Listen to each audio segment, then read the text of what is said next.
এখন আমাদের ডক্টর ইউনূস সাহেব যদি একটা আইন পাশ করে, এখন একটা আইন পাশ করে, ওই আইন কারো অমান্য করার ক্ষমতা আছে? 6 মাস আগে যদি শেখ হাসিনা খালা যদি একটা আইন পাশ করতো, আইন লঙ্ঘন করার কারো ক্ষমতা ছিল? তার মানে প্রেসিডেন্ট যে আইন পাশ করে ওই আইন কিন্তু কার্যকারী হয়ে যায়।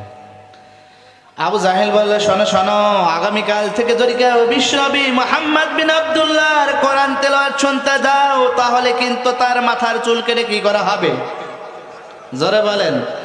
তার মাথার চুল কেটে কিন্তু আলকাতরা মাখানো হবে। এবার উতবা সাইবা ওয়ালিদ ইবনে মুগিরা মনে মনে ভাবলেন, আবু জাহেল যেমন আইন পাশ করলো, আজকে কিন্তু আর আমরা কেউ কোরআন তেলাওয়াত শুনতে যাওয়া যাবে না। এবার সবাই নিজ নিজ বাসায় চলে গেল।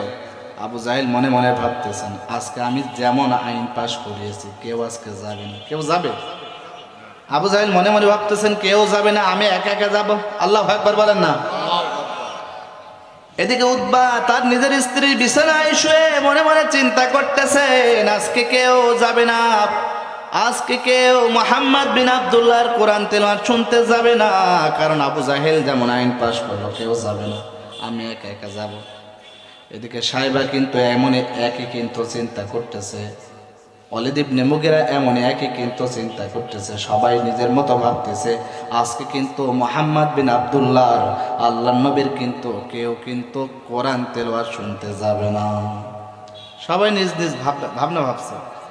এবার সবাই কিন্তু যার যার মধ্য থেকে ভাবনা ভাবছে, সবাই চলে গেছে, কারণ সবাই মনে মনে সিদ্ধান্ত নিয়েছে, আজকে কেউ যাবে না, আমি যাব। কথা বলেন না কেন? এবার সকলেই তখন বিশ্বনবীর কণ্ঠে কোরআন তেলাওয়াত শুনতে চলে গেল।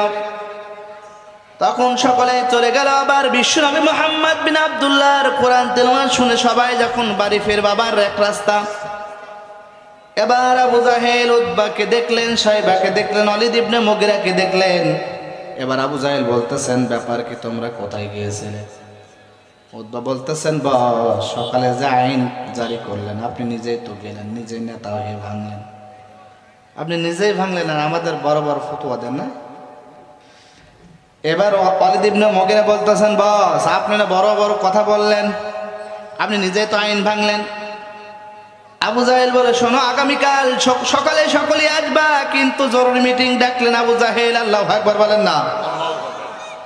দেখেন আবু জাহেল আবার যখন সকালে জরুরি মিটিং ডাকলো, ডাকার পরে এবার আবু জাহেল বলল, শোনো শোনো, আল্লাহর নবীর যেমন কণ্ঠ, ওই কণ্ঠে যদি বিশ্বনবী মুহাম্মদ বিন আব্দুল্লাহ যদি কোরআন তেলাওয়াত করে, আমরা কিন্তু নিজেদের বাসায় কিন্তু আমরা থাকতে পারি না। সুতরাং আজকে থেকে কেউ নিজেদের বাসায় থাকা যাবে না, নিজেদের স্ত্রী বিছানায় থাকা যাবে না। আজকে থেকে কিন্তু আমরা সকলেই কিন্তু এক জায়গায় কিন্তু থাকবো, যে যাবে তার পা ধরে ঠান দেবো, যাতে কেউ না যেতে পারে। ওর কথা বোঝা যায়? ও আমার বের জন্য আল্লাহ বলেন, ইযা কুরিয়াল কুরআন ফাসতামিউ লাহু ওয়া আনসিতু লাআল্লাকুম তুরহামুন। আল্লাহ বলতেছেন, ও নবী, ওয়া ইযা কুরিয়াল কুরআন, যেখানে কোরআন তেলাওয়াত করা হয়, ফাসতামিউ লাহু, তোমরা মনোযোগ সহকারে শোনো। কথাটা কার? জোরে বলেন, কথা কার? আল্লাহর কথা। ফাসতামিউ লাহু, মনোযোগ সহকারে শোনো। ওয়াংসিতু, কানগুলো খাড়া করে দাও। লাআল্লাকুম তুরহামুন, আল্লাহর পক্ষ থেকে তোমাদের উপর রহমত নাযিল হবে। আল্লাহু আকবার বলেন না। দেখেন আবু জাহেল বিশ্বনবীর কোরআন তেলাওয়াত শুনতো, কিন্তু মনোযোগ ছিল না, শুধু সুরটাই শুনতো, শুধু সুর শুনতো, বরং তিনি অন্যদের নিষেধ করতো। উতবা সাহেব ওয়ালিদ ইবনে মুগিরাকে বলল, খবরদার খবরদার, কেউ কিন্তু মুহাম্মদ বিন আব্দুল্লাহর কোরআন তেলাওয়াত শোনা যাবে না। কথা বলেন না কেন? সুতরাং আবু জাহেলের মতো যারা আবু জাহেলের চরিত্র অনুসরণ করে, যারা কোরআনের মাহফিলে বাধা দেয়, আল্লাহর কসম করে বলি, ওরা আবু জাহেলের বংশধর, তারা কিছু না। এই কথা বলেন না কেন? যারা আল্লাহর কোরআনের মাহফিলে বাধা প্রদান করেছে, 144 ধারা জারি করেছে, কোরআন শুনতে দেয় নাই, কোরআনের আলোচনা হলে 144 ধারা করে বন্ধ করে দিয়েছে, আমি মনে করি আল্লাহর কোরআন থেকে বলতেছি, আল্লাহর কোরআন হাত দিয়ে বলতেছি, ওদের চরিত্র আবু জাহেল, উতবা, সাইবা, ওয়ালিদ ইবনে মুগিরার বংশধর ছাড়া আর কিছু হতে পারে না, পারে না, পারে না। করে বলে মুসলমান, ঠিক কিনা? ঠিক কিনা? ঠিক কিনা? প্রিয় ভাইরা, তুমি ইমানদার দাবি করো, আর তুমি কোরআনের এগনিস্ট আইন পাশ করো, এই কথা বলেন না কেন? এরা মুমিন বলা যাবে? আমি মনে করি যারা কোরআনের মাহফিলে বন্ধ করেছিল, আল্লাহর কসম করে বলতে চেয়েছে সোয়ার ময়দান থেকে, এখন থেকে যেই স্বৈরাচার, যেই জালেম কোরআনের মাহফিলে বন্ধ করে দিবে, 140 ধারাধারি করবে, দলবদ্ধের বিশেষে আমরা সকল মুসলমান ঐক্যবদ্ধ হয়ে ওই সমস্ত জালেমদেরকে প্রতিহত করব। কথা বলেন মুসলমান, ঠিক কিনা? এখন থেকে আপনারা কোরআনের মাহফিল বন্ধ করে দেখেন না কেন? এ কথা বলেন না কেন? আমাদের কাছ থেকে মাইক কেড়ে নেওয়া হতো না? জোরে বলেন, জোরে বলেন, হতো না? আমরা আজকে মাইক নিয়ে দিয়ে দিচ্ছি, আসুন কে আসবে নিয়ে যাক। ক্ষমতা আছে? জোরে বলেন, ক্ষমতা আছে?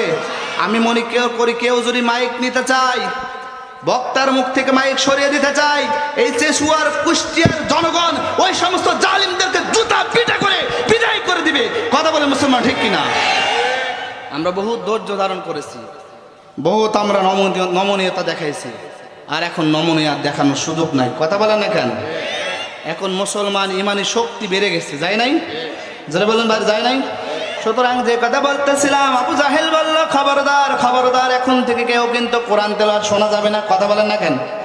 আবু জাহেল আইন পাশ করলো, কেউ কিন্তু এখন থেকে কেউ মুহাম্মদ বিন আব্দুল্লাহর কোরআন তেলাওয়াত শোনা যাবে না। আবু জাহেল ওই 5 জনকে বলল, শোনো শোনো, আজ থেকে কেউ কিন্তু আমরা নিজেদের স্ত্রী বিছানায় কিন্তু থাকতে পারবো না, কারণ মুহাম্মদ বিন আব্দুল্লাহ যেমন করে কোরআন তেলাওয়াত করে, ওই কোরআন তেলাওয়াতের সুর শুনি বাসায় কি থাকা যায়?